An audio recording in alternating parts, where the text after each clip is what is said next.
On today's episode of Time About the Movies, it's the week before Thanksgiving, and you know what that means. Bring on the holiday blockbusters, whether they are good or bad. And we have the Twilight Saga Breaking Dawn Part 1. I don't think I need to tell you which one that is. Happy Feet 2.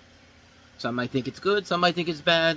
What do I think of it? Well, we'll delve into that. And we do have an Oscar contender this weekend, George Clooney, starring in Alexander Payne's latest film, The Descendants. It's November 18th, 2011, and this is, of course, Time About the Movies.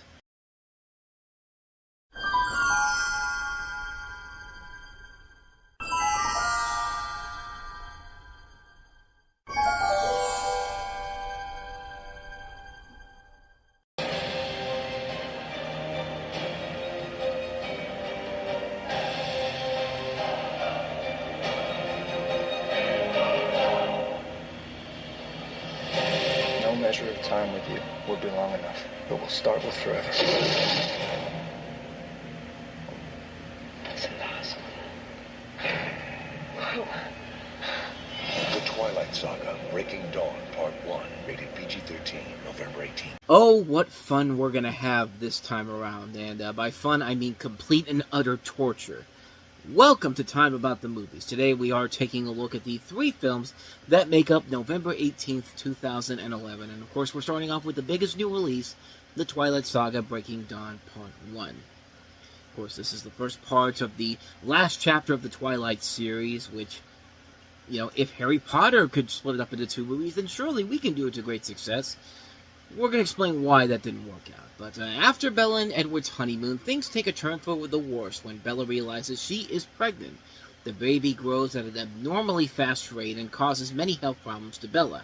The Wolfpack see the unborn child as a threat and plan to get rid of it, but the Cullens do everything they can to ensure that both Bella and the unborn child remain safe. And like I said, this is where the fun begins, and of course by fun I mean complete and utter torture, because as bad as New Moon is, it pales nothing in comparison to the horrors of Breaking Dawn Part 1, and not the kind of horrors you expect for a movie about a vampire and a werewolf. This was literal torture. This was excruciating and painful to watch. I'm not even kidding. This is not a movie at all. It is nothing but watching really bad, shitty music videos that MTV would have played vividly back in 2011. You know, back when they still had music videos, barely. And, you know, these are nothing but, this whole movie is nothing but the soundtrack and the music videos blown up for the big screen, because the movie literally stops for these music videos. And they literally have a thread of a plot line that you have to sit through for 2.5 hours. Who wants to sit in this for 2.5 hours and get nothing of value out of it whatsoever?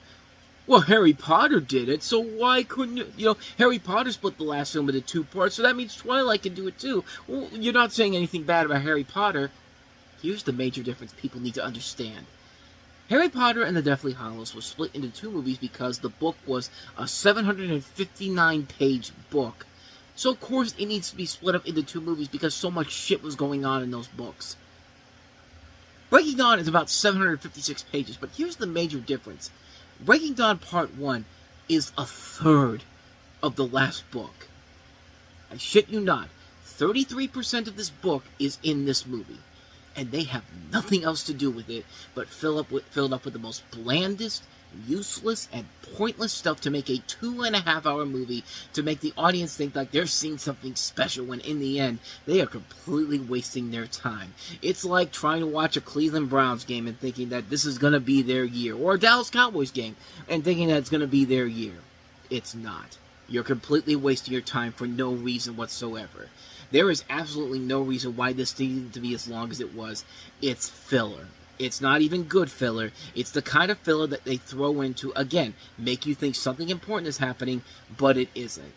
This is the equivalent of a YouTube video that is promising the greatest news ever, and you're just sitting there for 2.5 hours watching somebody rambling on and not getting anything of noteworthiness at the end, and they say, oh, by the way, this thing's going to happen. Thanks for watching. Like, they just wasted, you just wasted your time sitting there waiting for this big reveal, and they give it to you, and you've just sat there wasted your entire life for nothing.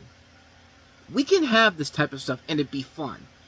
We just had it this past spring when they announced the cast for the Avengers Secret Wars. It was literally nothing but director's chairs revealing all the names. Yeah, it was long, it was pointless, because they would later put out a video a lot too long after that, condensing that 10-hour wait to a 2-minute trailer. But you know why we stuck around with it? Because we were intrigued. Because something interesting was happening when it really is literally nothing but watching these director's chairs just revealing who's in the movie. I mean, that was more entertaining than anything in this movie. Think about that for a second. I'll wait. You done? Okay. I don't care about any of these characters to waste my time with this bullshit. If I didn't say I was going to do this, like, I would have never watched these movies, and I would have never popped them in when I was going to watch them. But since I am, I'm calling it like it is. It's a waste of your goddamn time. This movie tries to make it seem like something you need to see, like there's something important when there's not anything at all. It's just 2.5 hours of just sitting there being bored to death and getting nothing but a thread of a plot. There's nothing but shitty music videos from songs straight off the soundtrack. There's no reason to make this movie whatsoever.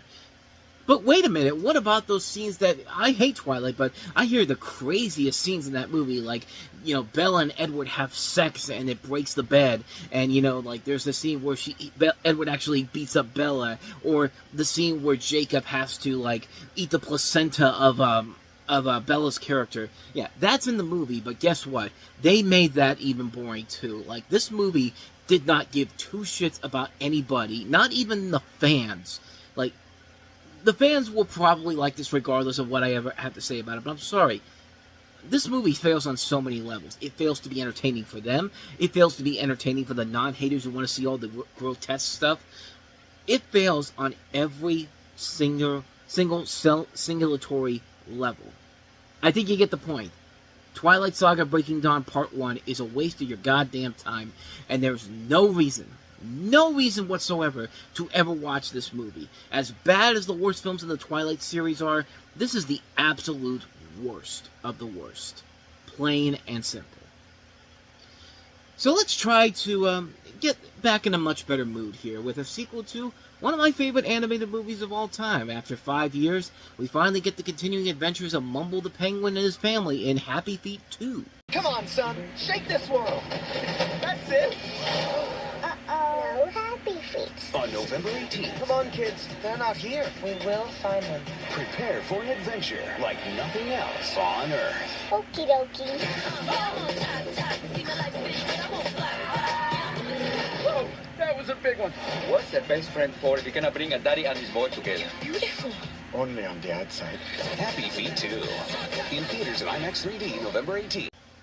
Yeah, that trailer gives a lot of the indications of the many problems with this movie, which we're going to get into because there is definitely a lot of them. But there's, of course, a sequel to the 2006 Oscar-winning Best Animated Feature, Happy Feet, and has Mumble the Penguin once again, voiced by Elijah Wood, who has a problem. His son Eric, who is reluctant to dance, and he encounters this hero puffin called the Mighty Sven, played by Hank Azaria, after having one of his big years with the Smurfs, Hop, and now this movie, who thinks he's a penguin that can fly.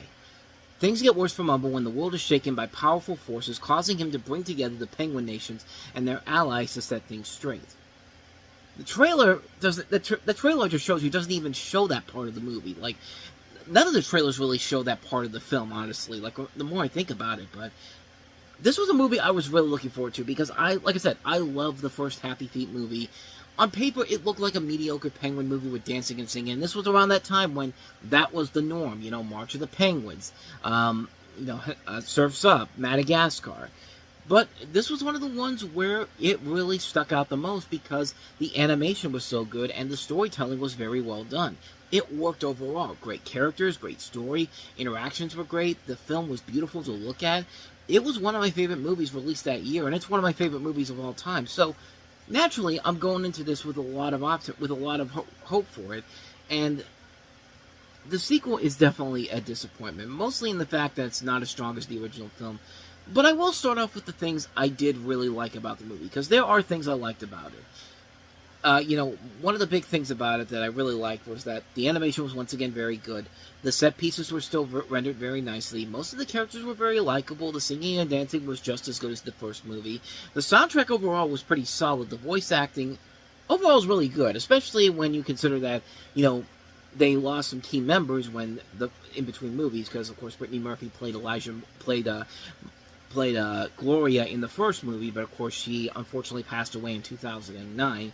So they replaced her with Pink, and she was actually a good replacement overall. I mean, yeah, it's definitely a different voice, but you still bought the chemistry between her and Elijah Wood. Yet you still bought them as a married couple, and it works very well to the advantages of the movie. And it does lead to my favorite scene in the entire movie. I mean, not only my favorite scene in the entire film, but one of the best scenes in movie history to me.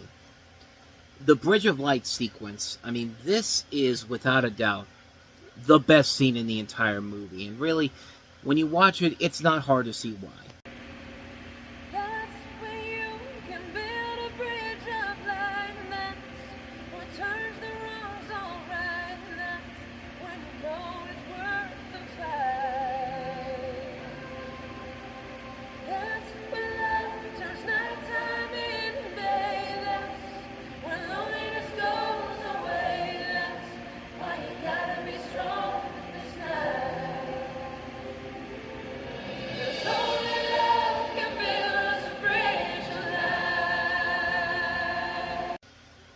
It's a part of the movie where, it's the scene where Mumble is arguing with his son Eric about, scolding him for his beliefs about the fact that no penguin can fly and that none of the Emperor penguins are able to escape from this area that they're trapped in. And this is all coming after Eric had wandered off to see the puffin that I talked about earlier, named Sven, who, like I said, has this ability to fly, and hence gives Eric the idea that penguins can fly. And after this heated argument where, Mumble goes to separate ways and Eric is, stressed out because of, his wool being kind of turned around on him, his mother, Gloria, tries to cheer him up by singing the song Bridge of Light, which, again, has some of the most gorgeous animation I've ever seen in a movie. I mean, the reason why this moment held up so well to me was that a lot of the heart and emotional impact that this movie was missing came back in this one scene in particular, and it helps that you have a great singing voice of Pink in there, but also this really damn good animation, like the colors in the sky whenever they're singing, it's so beautiful to look at, and that was what was missing most from the sequel. A lot of the beauty that made the first film so great to look at, there's scenes in that first movie that are so impressive to look at. Keep in mind, these are George Miller directed movies, and the guy knows what he's doing. I mean, the guy is phenomenal at his job.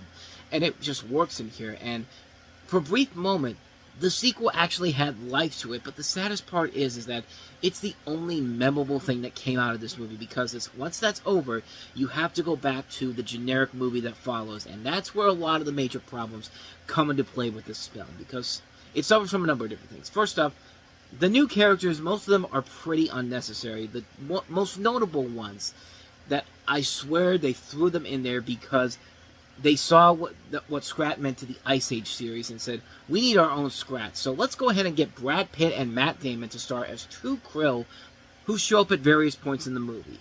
What is their purpose in the film? Be the comic relief. I mean, it's not enough that we got Robin Williams back in this movie. I mean, who wants to see more of Robin Williams? And why don't we just let's waste our time with Brad Pitt and Matt Damon as these characters who serve no purpose to the film whatsoever until the very end of the movie. And even then, all they're here to do is to be like the Scrat characters from Ice Age. I mean, they just show up out of nowhere, and for 99% of the film, they contribute nothing until the very end of the movie. Another big problem is that the film feels way too rushed. I mean, what I mean by that is that the pacing really does seem off. It's like the movie isn't even 15 minutes in, and already we're heading into the beginning of the conflict of the movie. And unlike the last film, where the film took its time to get to the conflict of that film, we're not even 15 minutes in, and already the icebergs hit the town and, keep these penguins contained in this one area. And the biggest flaw of the film overall is the story. It's all over the place. It's poorly done. In the first film, like I said, it took its time to get moving. It didn't feel the need to speed it up at any point, and it worked for the pacing of the film itself. And here, it just feels like it was way too contrived and lost. Like, it felt like it was a lost cause for this particular movie. We've had 3 animated sequels released this year. This one, Kung Fu Panda 2, and Cars 2, and only one of them expanded on the story and gave it a new, fresher look to it that wasn't seen in the previous movie, and that was Kung Fu Panda 2. They expanded the story and the universe to give the main characters and the world a bigger view, a bigger expansion of the universe, and they had time to put together a story with all these characters. Like, you felt new dynamics that weren't there before with Kung Fu Panda 2.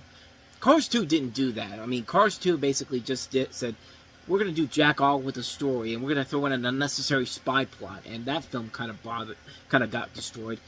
And sadly in this, they do much of the same thing in Cars 2. They didn't do anything to expand on this universe, and instead gave us essentially a retread of the first film. And it did do what Cars 2 did, but it felt like it almost did at the same time. But it's just like, I hate movies that just end up, I also really hate movies that just end up out of nowhere. It ends just as the big conflict is over. Like, not even a minute after the icebergs come down. The penguins are saved, the movie ends, and the credits roll. It's just like, you gotta be kidding me. Like, even in the first movie, they took their time after the big conflict was resolved to say, hey, you know, everything's gonna be okay. But in this case, now it's just like, nope, get the fuck out of here. We gotta get you out of here. It's just like, to me, that's the laziest way to end a movie. The previous 2 movies that Animal Logic did, Happy Feet and Legend of the Guardians, did not just end the movie out of nowhere. They gave the film time to wrap up every loose end, give us a little breather before we go to the credits, and you don't just wrap a movie up 30 seconds after the end of the climax. You're a movie, you're not a TV show, and you don't wrap up your story in 44 minutes. You have all the time in the world. You're in a movie theater. Be a movie. Plain and simple. So yeah, I'm very conflicted on this movie. There's a lot of things I didn't like about it, but with all that said, there is still a lot I did enjoy about it. I like the things that I gave praise for. The animation, the voice work, the amazing set pieces, the likable characters, the choreography, the singing, the dancing, the music. All that is great. The biggest problem with the film is that the story is all over the place, and it's not written well at all, and the pacing is way off. It isn't as bad as Cars 2, but it's nowhere up to the levels of Kung Fu Panda 2. And if we're being perfectly honest, besides the Bridge of Light sequence, the only reason why I went to see this movie multiple times in the theater, honestly, was because of this. I am that great big battle cat Sylvester is my name. I only have one aim in life, and that is very plain. I want to catch that little bird and eat him right away. But just as I get close to him, this is what he'll say. I call, pretty cat, sweeping upon me. You betty, oh, pretty cat, that pretty cat is me. I mean, how can I not be excited for another new 3D Looney Tunes short? But not only that, we're not just doing Wile E. and Coyote Roadrunner, we're doing Sylvester and Tweety, and that really is probably my favorite one of those shorts that they did. I mean, you see it right there with just the way that the fur and the whiskers and the texture on Sylvester and Tweety come out in this. Just, I mean, essentially it's a music video version of the classic song "I Taught Putty Tat" with Mel Blanc's voice over the characters of Sylvester and Tweety.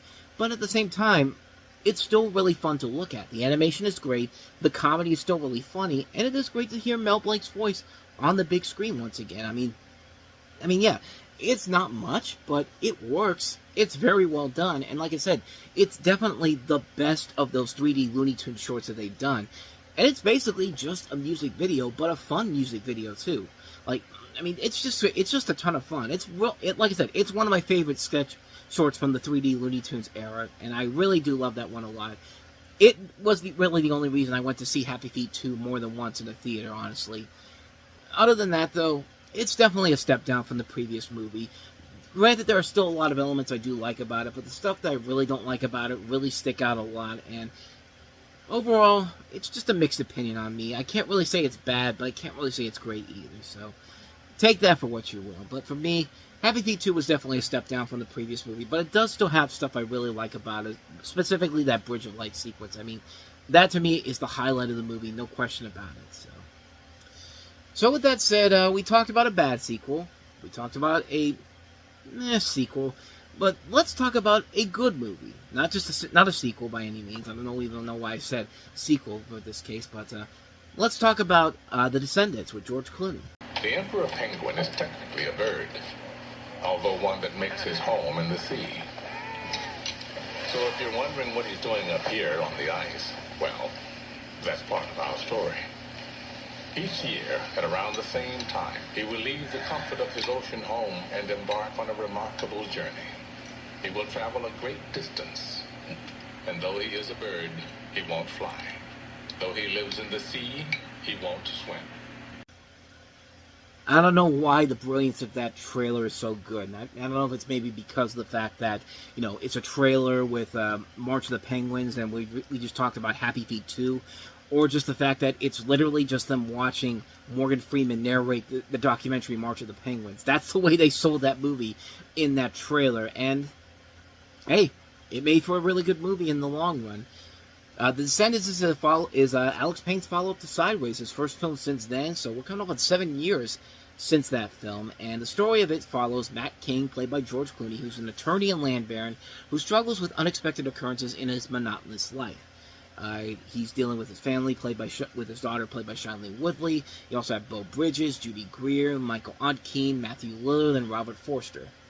This is co-written by Nat Faxon and Jim Rash, and it's funny because they actually won the Oscar for Best Adapted Screenplay, which I thought was very interesting for the fact that, you know, the dean from Community actually got an Academy Award, and so did Ben from Ben and Kate, that great underrated show that lasted on Fox for one season for some stupid reason. But this is Alexander Payne doing what Alexander Payne does best. This is definitely one of his best movies overall, and ending a really strong year for George Clooney, who had The Ides of March earlier in the year, and he has this film here, and it's another winner for him. And it's Shailene Woodley. I think this was her big breakout role because she had been on The Secret Life of the American Teenager on ABC Family for the last couple of years, and this was her first real chance to show everybody that, you know, she's got the acting chops to work with here, and it really does work to her advantages. But, you know, sadly, she never became the next Jennifer Lawrence before Jennifer Lawrence, and essentially her film career kind of came to an end once she took on the Divergent series, which really wasn't her fault. It was just, you know, a bad Twilight knockoff film, but all a good time. We will get to those ones later on down the road, but overall, this is a really good movie. It works specifically for the performances, the writing and direction of Alexander Payne. The comedy is really good. The real serious stuff is really good. It's an all-around winner. I can't recommend this one enough. The Descendants. Great, great film. And thus, with all that said, we wrap up another edition of Time About the Movies, and the next time we meet, we have Thanksgiving weekend, and looking at the movies here, it's actually probably one of the best Thanksgiving weekends, if not the best Thanksgiving weekends that we've looked at on this show, because you've got Disney's reboot of The Muppets, you have one of the greatest Christmas movies of all time, Arthur Christmas, Martin Scorsese tackling a family film with Hugo, Michelle Williams starring as Marilyn Monroe in My Week with Marilyn, and the Best Picture winner of the year, The Artist, which is a film that, unlike The King's Speech the year before, was a well-deserved Best Picture winner for the Weinstein Company, and I'll explain why tomorrow on the show, so definitely be on the lookout for that. I'm really looking forward to this week coming up here. A lot of great movies to talk about on this one, so stay tuned for that tomorrow. But with all that said, thank you so much for watching this, and I hope you enjoyed this. If you did, please do me the honors of going to the like button, the subscribe button, and the notification button, and also don't forget to check out the playlist, and don't forget to check out the last episode we did. So with all that said, whether it's in the past, the present, or the future, I will see you at the movies. Take care.